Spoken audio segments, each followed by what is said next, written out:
Hello, my friends. Jill here in my empowered fitness community for women over 40 looking to get energized, confident, and strong. And today's Wednesday, so today we have our Wednesday live Q&A session answering all of your questions related to fitness, nutrition, weight loss, weight gain, menopause, and all the other things. And if you have a question that you want to ask, you are welcome to drop it below or send me a message if you want to privately. I also encourage you to book a game plan call with me. That is a private one-on-one session where you and I can get to know each other, figure out what's going on, what your goals are, what you want to achieve, and what's been holding you back. And we can make a plan to help you start moving forward, all right? So let's dig into some questions. So I've taken some questions from the ladies who have recently joined our group, and I'm excited to answer them. I know many of you end up having the same questions, and so it's nice to get your questions answered and get those answers to what's going on so that you can move forward, okay? So we have Mary who recently joined our group, and I ask you 3 questions when you join my group here. The first one is, what's holding you back from achieving your goals? 2 is, what are your goals? And 3, if you could ask me a question, what would it be? And so Mary says that what's holding her back from getting results in her health and fitness, which her goal is to lose 20 pounds, is temptation and wanting a social life. Don't we all? And I know temptation creeps up all the time. And she asks, do I have to give up alcohol in order to lose weight? So that is a very interesting question. And my views on alcohol have definitely changed over the years, especially as it seems to affect me much more these days than it used to. Although before I probably just didn't care so much. But, and I also, a big thing is that I now wear a watch, like many of us do, that tracks my sleep. I saw a colleague of mine today posted on her Instagram, like, I used to be cool. Now I ask questions like, did I get enough protein in? Did I get all my steps in? Did I get enough deep sleep last night? And I feel the same. I measure my days on these things as well, which is funny, but it seems necessary to get to our goals these days to make sure that we're in alignment and doing these things. And so when it comes to alcohol, I've listened to podcasts, I've learned a lot, and it is a toxin, and it does affect us, especially after 40. We don't process alcohol as well. It affects our sleep, it affects our anxiety, and all of these things that we tend to look to alcohol to relax, which it doesn't actually relax us. It may lower your inhibitions and make you feel more relaxed because it's impairing on your vision and your senses. But really what happens is if you're using it to self-soothe or to get rid of your anxieties, it'll actually bring your anxiety on worse when you come down from that, that induced state.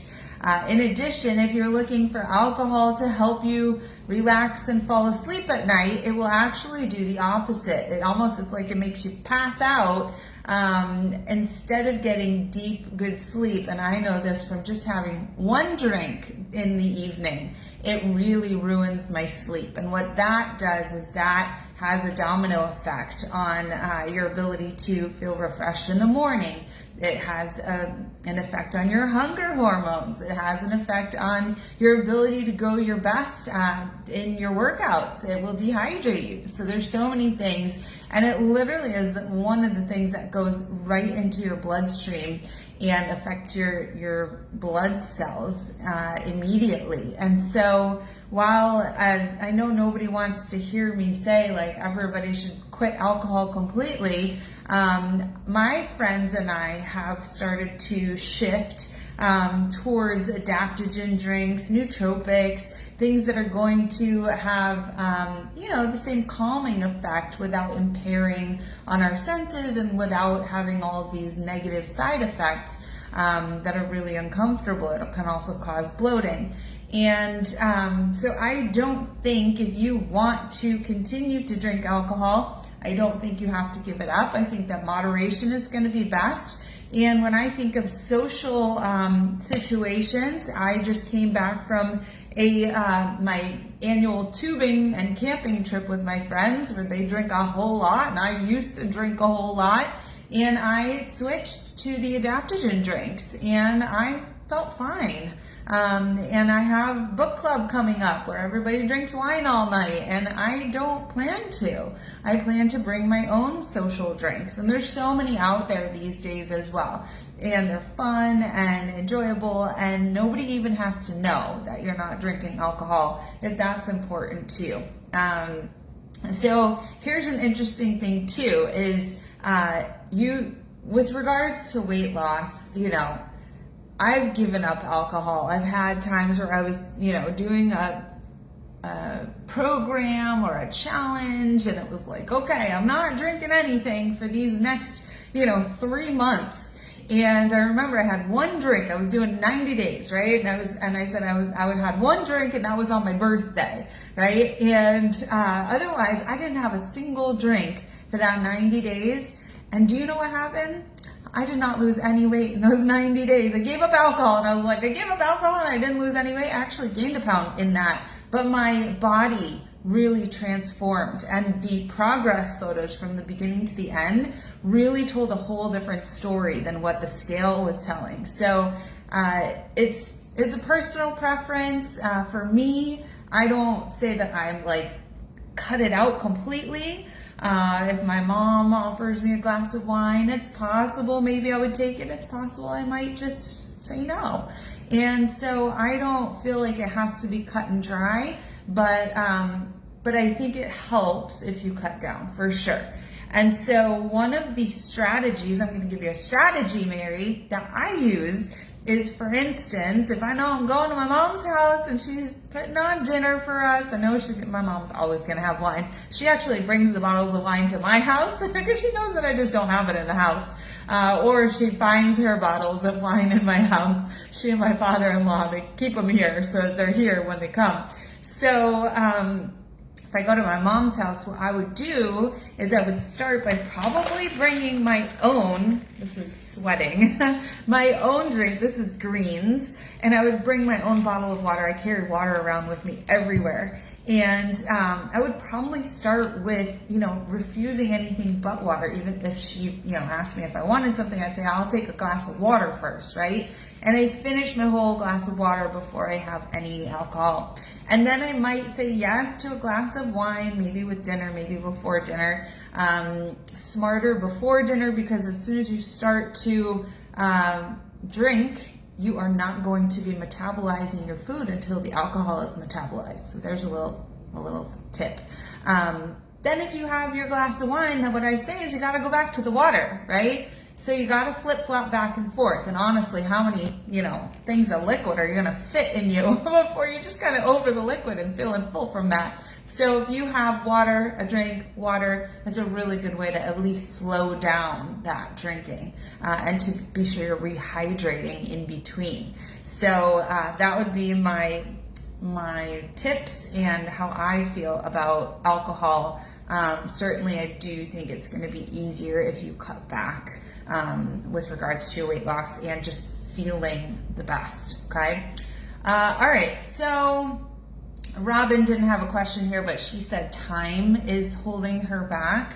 And time is one of those funny things that everybody will tell you. We all have the same 24 hours in a day, and we all probably have more to do in that 24 hours than we can get done. And so it comes down to prioritizing, and it comes down to managing your day and time blocking your day and saying, what's the time that's for me? What's the time that's for my work? What's the time that's for my family? And making sure that your health and fitness is a priority in your life, because it's one of those things that once you let that go, all the other things get affected, and you're not as, on point for everything else and everybody else that you have to take care of.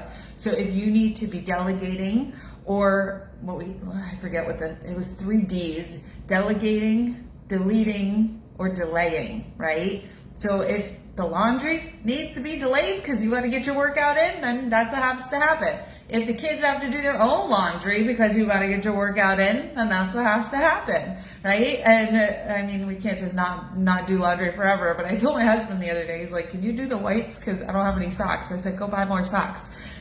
He said, you always tell me to do that. I said, yeah, because you always want to do the laundry and there's not enough to fill that washer up and I'm not doing it.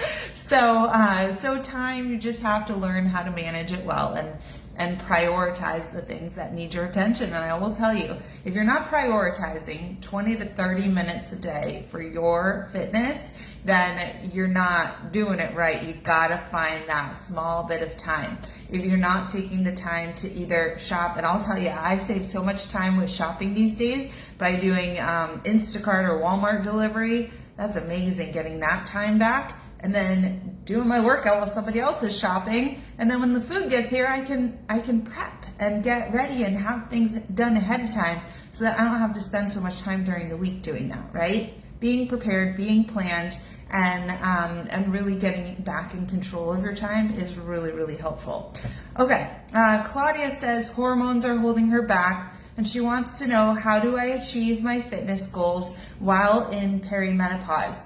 And so what I actually did, and because I think there was another question here about menopause, I wrote a blog post, and I'm gonna, let's see, I think I can add it in the comments below, and I'll add it in the email when I send this out. I send these out via email. I put them on my YouTube every week.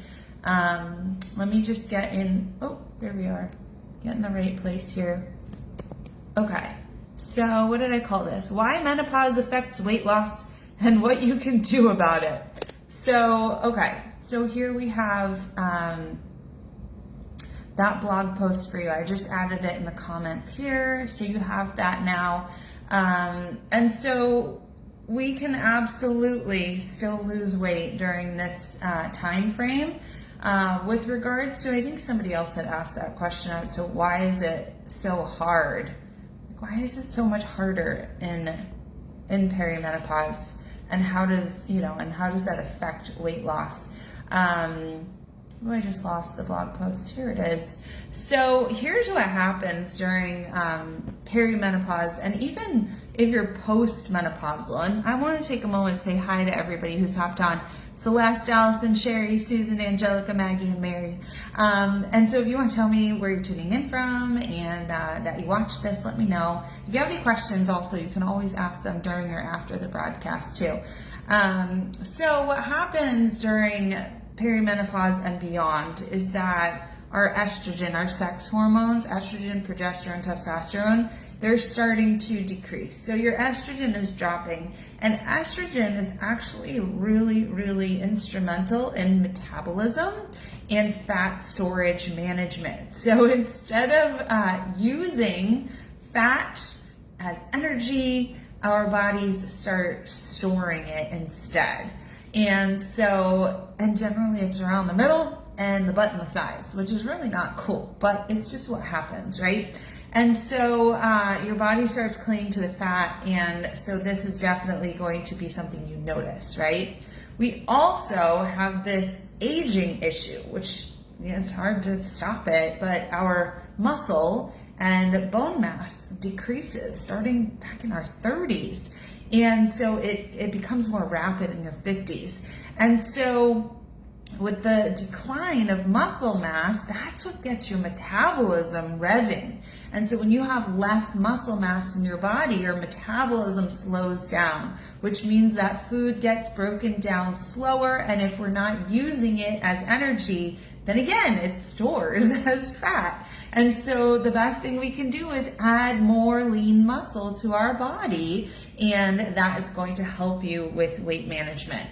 That's factor number 3 is insulin resistance. So with the estrogen levels decreasing, we don't respond as well to carbohydrate intake.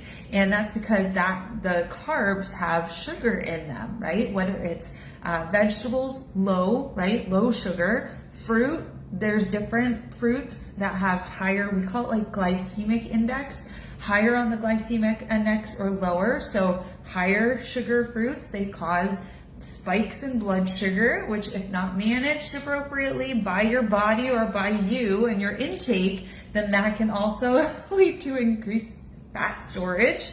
It can also lead to issues with cravings and energy. Other foods that have carbs are going to be obviously your grains, your like wheat products, and a lot of all those processed snack foods, crackers and chips and all these things are going to have a lot of potatoes are going to have a lot of starchy carbs in them. And so there's even healthy foods that have carbs, right? But it's really about that sugar and managing your blood sugar. And so when we have a harder time with our body managing that, the carbs in our blood sugar, we have to work at that. And so we have to manage our carb intake, and also pairing the right foods with carbs is going to help reduce that blood sugar spike too. Another food, or not really a food, but caffeine is also going to affect your blood sugar. So I often get asked, can I still drink coffee, or is coffee bad? And honestly, I would stop drinking coffee too, kind of like the alcohol, right? But there are things that you can do and strategies you can use to reduce your caffeine intake or manage it. Pairing it, having protein before or in your coffee can help. Even fat in your coffee can help you. Certainly not on an empty stomach, or not after an entire night of sleep. Starting with coffee is one of the worst things you can do, because it's going to spike your blood sugar and just start your day with that imbalance, right? Sleep disruptions are another one, right? If you have trouble staying asleep, if you're waking up in the middle of the night, if you're not getting quality sleep, meaning that deep sleep that restores your body, your muscles, and that REM sleep that restores your brain while you sleep. If you're having hot flashes, night sweats, restless leg syndrome, and all these things, sleep is crucial to us waking up and feeling good. And if you're not sleeping, it can lead to an increase of our hunger hormone, ghrelin, and a decrease of our satiety hormone, leptin. And so it can also just leave you feeling tired and unmotivated to be doing your workouts. So these are some big factors that lend to the fact that you might be gaining weight during perimenopause. But if you go to my blog post, you'll see there's 5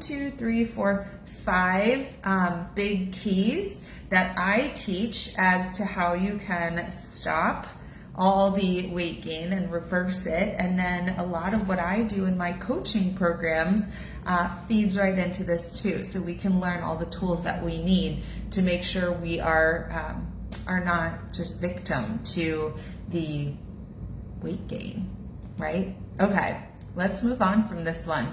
So Kelly says that she has a debilitating back disease, which I'm very sorry to hear that, Kelly. She says it's hard to exercise. Her body is in fight or flight 24/7. So that sounds like chronic pain, chronic inflammation, and won't let go of the weight or tension. I will tell you that this is the hardest thing, is to manage that constant fight or flight, because that'll also take a toll on your adrenals and again, fat storage, weight management, all these things. If your body is in constant fight or flight, which is why stress management is like number one with regards to weight loss during this time period, this is going to make it all a lot harder. So Kelly's going to have to double down on her efforts to relax, to recover, to find balance in her nutrition, to be doing some kind of workouts that work for her, but don't put her nervous system in overdrive. That is the same situation for those who struggle with autoimmune disorders and things like fibromyalgia, arthritis, and really being careful and having good balance and really focusing on good health. Again, decreasing alcohol or eliminating it altogether. So Kelly asks, what's the best plan? So the best plan for you is going to be something that makes you feel good, feel the best in your skin, and give you plenty of recovery and relaxation, trying to reduce that stress.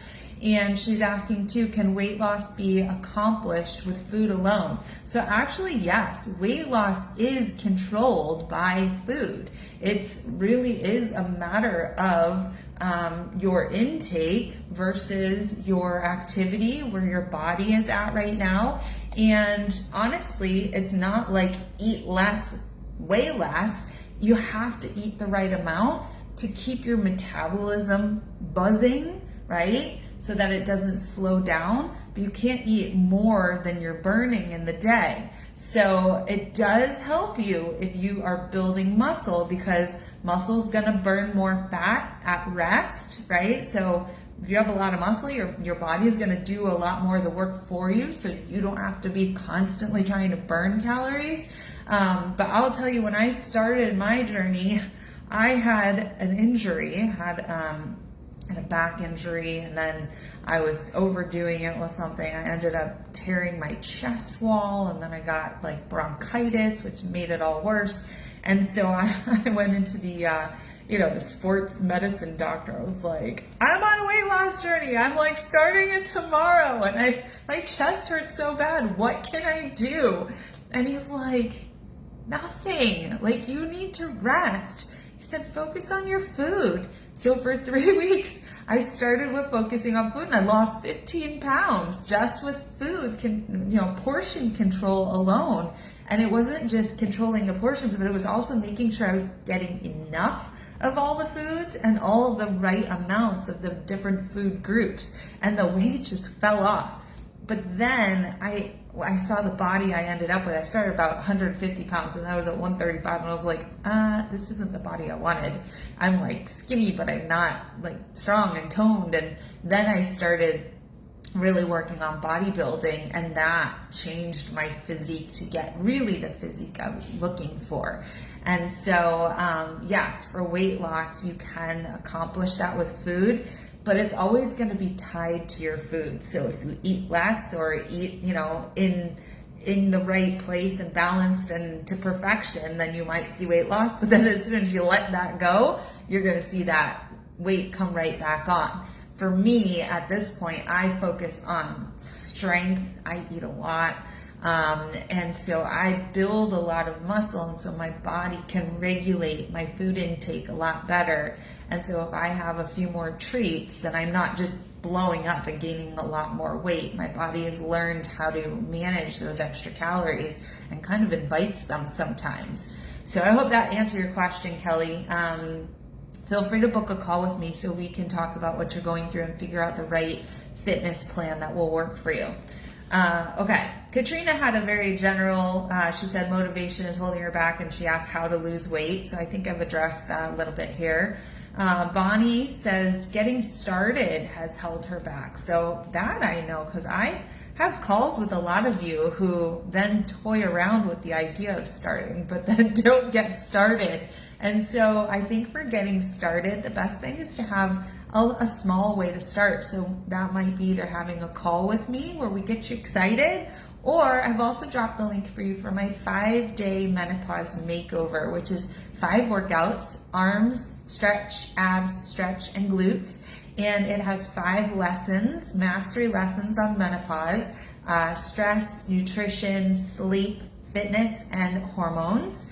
And it's a really great 5-day experience where you can just get started, get moving, right? Do the things and start taking action. And there's a lot more. I work on time blocking with you. You can add a 5-day meal plan and really start getting in control and get knowledgeable about what's going to work and what doesn't. Bonnie's question here is, how do I get rid of the fat all the way around my midsection?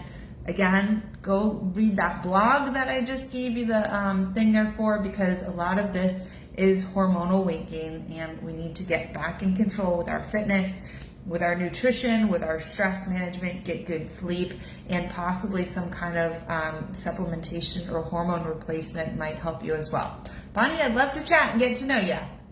All right, Janet, nighttime snacking, eating when she's not hungry. These are tough. A lot of us eat when we're not hungry. We eat out of boredom, out of habit, out of fear of missing out, right? FOMO, like everybody else is eating, popcorn at the movie, and I want to eat the popcorn at the movie, right? I just shove all the snacks in my purse and then I eat everybody else's popcorn too.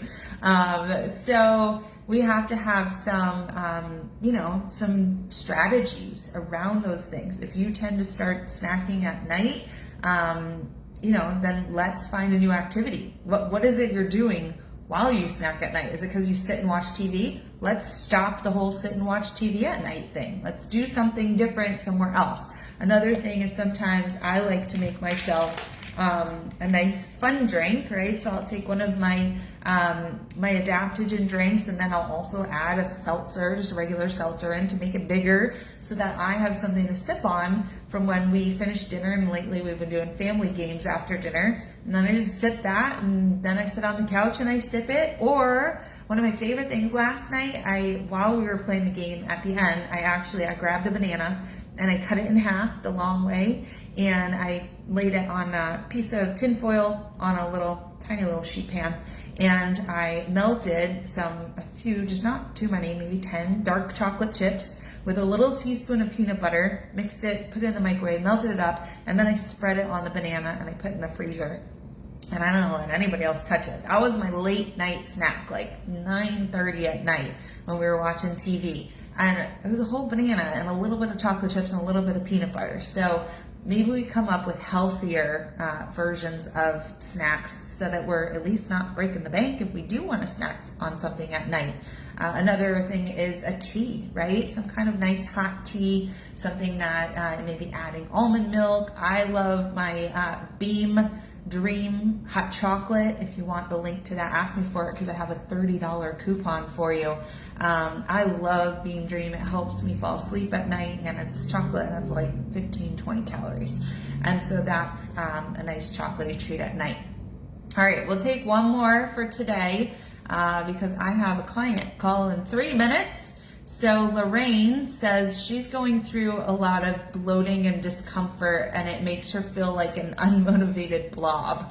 I've been there, and you know what caused me to feel that way? And that it wasn't recently, but that was when I got out of college. I felt bloated all throughout college, drinking a lot and eating a lot of pizza and stuff. But I felt that way. I had constipation issues since I was a kid, from maybe like 6 years old until college. And it definitely, I didn't want to work out. I felt uncomfortable in doing ab workouts, doing anything cardio.